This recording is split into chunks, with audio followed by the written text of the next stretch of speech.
Петр Ян спорттық мансабындағы ең сәтсіз соққысын жасап, UFC чемпионы белдігінен айырылды. Баршаңызға ассалаумағалейкум, сіздермен бірге ERA-X арнасы. Көптен күткен Лас-Вегас штатында өткен UFC 259 турнирі аяқталды. Басты карттағы екінші жекпе-жекте ресейлік Ислам Махачев америкалық Дрю Добермен жұдырықтасты. Жеңіл салмақтағы төбелес 3-ші раундта аяқталды. Ислам қарсыласын қылғындырып, Добер қарсы айла таба алмай, жеңілісін мойындауға мәжбүр болды.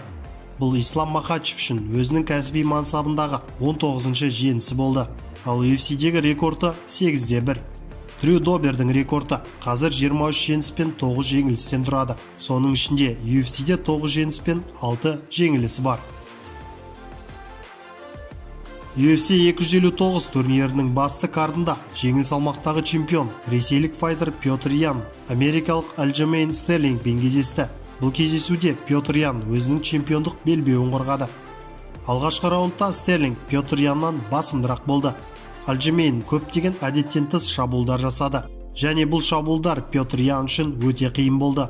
Алайда көп ұзамай Петр Ян Стерлингті қолының соққысымен құлатып, жекпе-жекті теңестірді. Екінші раунд Альджемейн үшін сәтті болды. Ол клинчте жақсы бола білді, және тұрған күйінде көп соққылар жасады. Үшінші айналымда чемпион басымдықты өзіне қайта алды. Ян қарсыласын тұрған күйінде соққы астына алып, сонымен қатар өзі бірнеше рет тейкдаун жасады. Төртінші раунд осындай сценарий бойынша өтті, және Стерлингтің шаршап қалғаны байқалды. Алайда көп ұзамай Альджемейн тізе бүгіп, осы кезде Петр Ян күтпеген жерден қарсыласын тізесімен басынан теуіп жіберді. Төреші жекпе-жекті тоқтатты.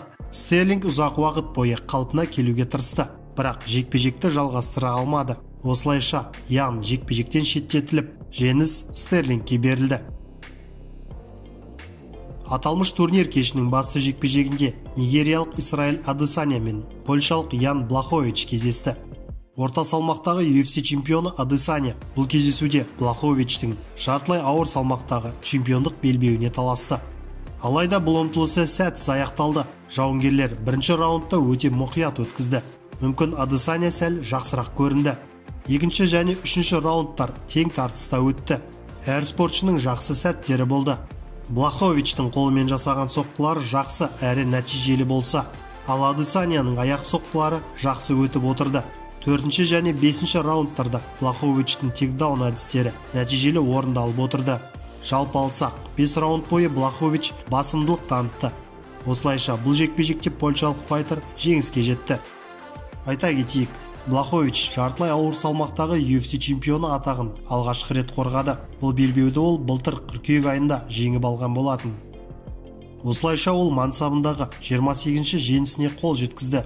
Бұдан бөлек Ян Блахович 8 мәрте жеңіліске ұшыраған. UFC-де 11 жеңіс пен 5 жеңілісі бар. Ал Адесanya алғаш рет жеңіліске ұшырап отыр. Бұған дейін 20 рет жеңіске жеткен. UFC-дегі жеңісі 9 рет. Видео ұнаса, видеоға лайк басып, пікір қалдырайық.